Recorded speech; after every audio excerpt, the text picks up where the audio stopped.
Guys, तो welcome to my channel. तो इस चैप्टर का जो हमारा एचएपी का चैप्टर चल रहा है, इसका लास्ट टॉपिक है ब्लड ग्रुप्स। ठीक है, अब ये एक ऐसा टॉपिक है जो मुझे समझाने की तो ज़्यादा नीड है नहीं। ठीक है, क्योंकि ब्लड ग्रुप्स के बारे में सबको ही पता होता है कि क्या होता है। हर पर्सन का इंडिविजुअल ब्लड ग्रुप होता है, क्योंकि उसी से ही हम किसी भी पर्सन की आइडेंटिफिकेशन कर सकते हैं, उसका पता लगा सकते हैं। ठीक है, हमारे ब्लड ग्रुप्स होते हैं A B, O B positive, O negative, B negative. ठीक है, आगे डिस्कस करते हैं डिटेल में। Basically blood groups are important for safe blood transfusion, जिससे हम जब किसी को खून की ज़रूरत होती है उसको हम खून चढ़ाते हैं, तो जो बिल्कुल सेफली चढ़ाए, मतलब अगर हम उसका बी पॉजिटिव ब्लड ग्रुप है और हमने किसी का बिना पता लगाए ए चढ़ा दिया, तो वहाँ पे ब्लड की इंट्रैक्शन हो जाएगी। ठीक है, तो गलत रिएक्शन हो जाएगा। एंड ऑर्गन ट्रांसप्लांट, हम किसी को ऑर्गन देते हैं वो भी हम ब्लड ग्रुप्स पता लगा के मैच करवा के ही देते हैं। As incompatible blood can cause severe even fatal reactions, क्योंकि अगर ब्लड इनकम्पैटिबल है, वो गलत ब्लड चढ़ गया, तो वो बॉडी में सीवियर रिएक्शंस कर सकता है, क्योंकि बॉडी में दो तरीके के ब्लड तो नहीं जा सकते ना। तो इस वजह से ब्लड ग्रुप्स बहुत ज़्यादा ज़रूरी है पता होना। अब है ब्लड ग्रुप्स क्या क्यों इंपॉर्टेंट है, क्यों क्या क्या जरूरी है। सबसे पहला पॉइंट है ब्लड ट्रांसफ्यूजन।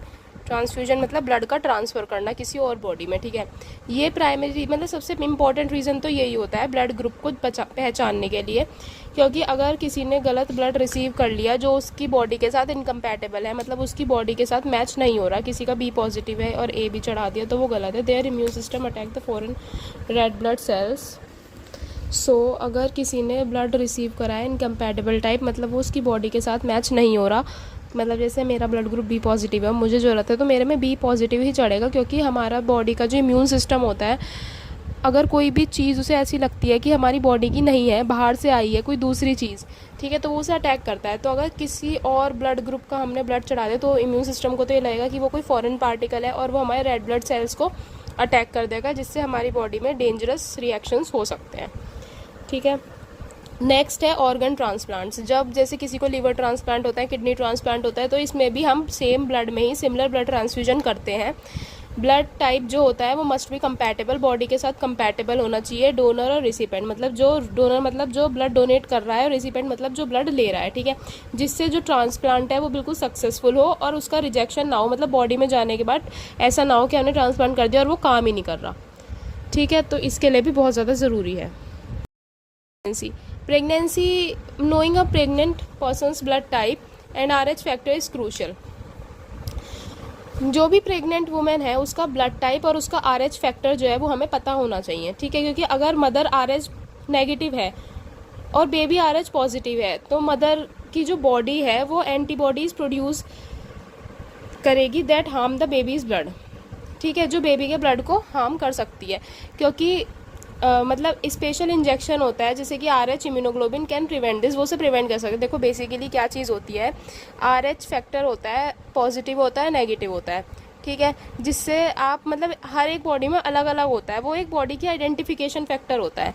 ठीक है, तो अब जैसे कि हमारा मदर है, ठीक है, उसका तो है RH नेगेटिव, और जो मदर के वूम्ब में जो बेबी है उसका है RH पॉजिटिव।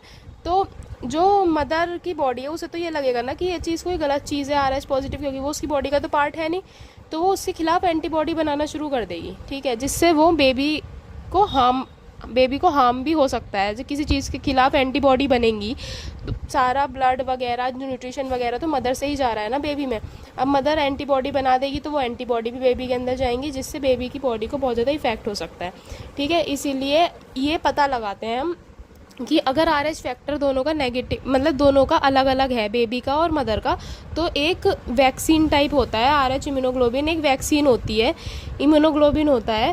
ठीक है, जो हम उसको लगाते, बेबी को लगा देते हैं या मदर को लगा देते हैं, जिससे ये रिएक्शन ना हो पाए।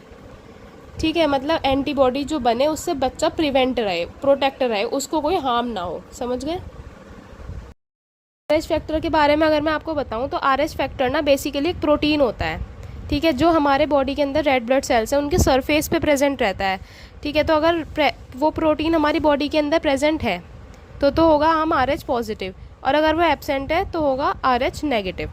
RH फैक्टर जो होता है इनहेरिटेड होता है, मतलब हमें जनरेशन टू जनरेशन मिलता है। ठीक है, और ब्लड टाइप का बहुत ज़्यादा इंपॉर्टेंट पार्ट होता है। ओके। पॉइंट है ब्लड डोनेशन। मतलब जब आप ब्लड डोनेट करते हो, ठीक है, ब्लड टाइप बहुत ज़्यादा ज़रूरी है पता होना, जिससे हम मतलब अलग अलग तरीके के ब्लड अपने पास स्टोर करके रख सकें, ठीक है। अगर हमें ब्लड टाइप पता होगा तभी तो हम किसी को ब्लड दे पाएंगे कि हाँ, एक हमारे पास बहुत ज़्यादा डाइवर्स ऑप्शन हो जाते हैं कि हाँ, हम बहुत सारे ब्लड हमारे पास हो गए, जिसको नीड है वो ले सकता है, ठीक है। और अगर हमें ब्लड टाइप नहीं पता होगा तो अगर हमें किसी को ब्लड डोनेट करना है तो हम कैसे करेंगे, ठीक है। तो इस वजह से भी ब्लड ग्रुप का पता होना बहुत ज़रूरी है। नेक्स्ट है फोरेंसिक साइंस। जो हमारे फोरेंसिक साइंस मतलब पोस्टमार्टम वगैरह होते हैं, इन चीज़ों में भी ब्लड ग्रुप की इन्फॉर्मेशन से हमें ये पता चल जाता है कि हाँ, ये इस फैमिली का बंदा है, या हमें डीएनए से पता चल जाता है कि हाँ, ये इसकी लड़की है या इसका मदर है, फादर है। फैमिली रिलेशंस पता चल जाते हैं, ठीक है। हमारे पास ना 4 टाइप के ब्लड ग्रुप होते हैं, ओ, ए, बी और ए बी।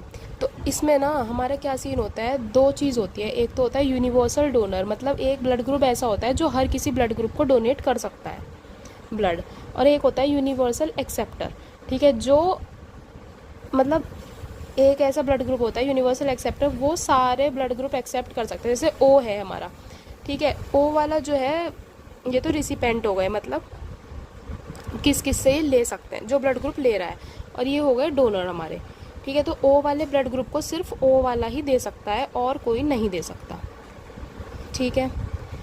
ए वाले को ओ दे सकता है और ए दे सकता है, ठीक है, क्योंकि उसके सेम वाला तो देगा ही, जैसे ए है तो ए तो दे ही सकता है, और कौन सा दे सकता है, ओ दे सकता है, क्योंकि मैंने अभी आपको बताया ओ जो है वो यूनिवर्सल डोनर है, वो सारे ब्लड ग्रुप्स को दे सकता है। बी वाला किसे दे सकता है, बी तो दे ही देगा उसे, ठीक है, और ओ भी दे सकता है क्योंकि ओ यूनिवर्सल डोनर है। ए बी जो है, ए बी को सारे दे सकते हैं, ये है हमारा यूनिवर्सल एक्सेप्टर। किसी का ब्लड ग्रुप ए बी है और उसे ब्लड की ज़रूरत है तो उसे ओ, ए बी और ए बी में से कोई सा भी ब्लड ग्रुप वो एक्सेप्ट कर लेगी उसकी बॉडी, ठीक है। किसी का ब्लड ग्रुप ओ है और किसी को ज़रूरत है तो वो किसी भी ब्लड ग्रुप वाले को दे सकता है, वो यूनिवर्सल डोनर है। तो इसमें आपको 2 चीज़ ध्यान रखनी है। यूनिवर्सल डोनर जो किसी को भी ब्लड दे सकता है वो हमारा होता है ओ, ठीक है। और यूनिवर्सल रिसिपिएंट या यूनिवर्सल एक्सेप्टर जो किसी का भी ब्लड एक्सेप्ट कर सकता है वो होता है ए बी, ठीक है। तो क्या 2 चीज़ है, ओ और ए बी। होपफुली आपको लेक्चर समझ में आया होगा, पसंद आया होगा। प्लीज़ लाइक करो, शेयर करो, सब्सक्राइब भी करो। और ये चैप्टर ख़त्म हो गया है, अब हम नेक्स्ट चैप्टर स्टार्ट करेंगे इसका। और वीडियो मोस्टली सैटरडे संडे ही आती हैं, बीच में अगर मैं फ्री होती हूँ तो मैं उस दिन अपलोड कर देती हूँ, ठीक है। अब ये चैप्टर यहाँ पे ख़त्म हो गया। So thank you so much.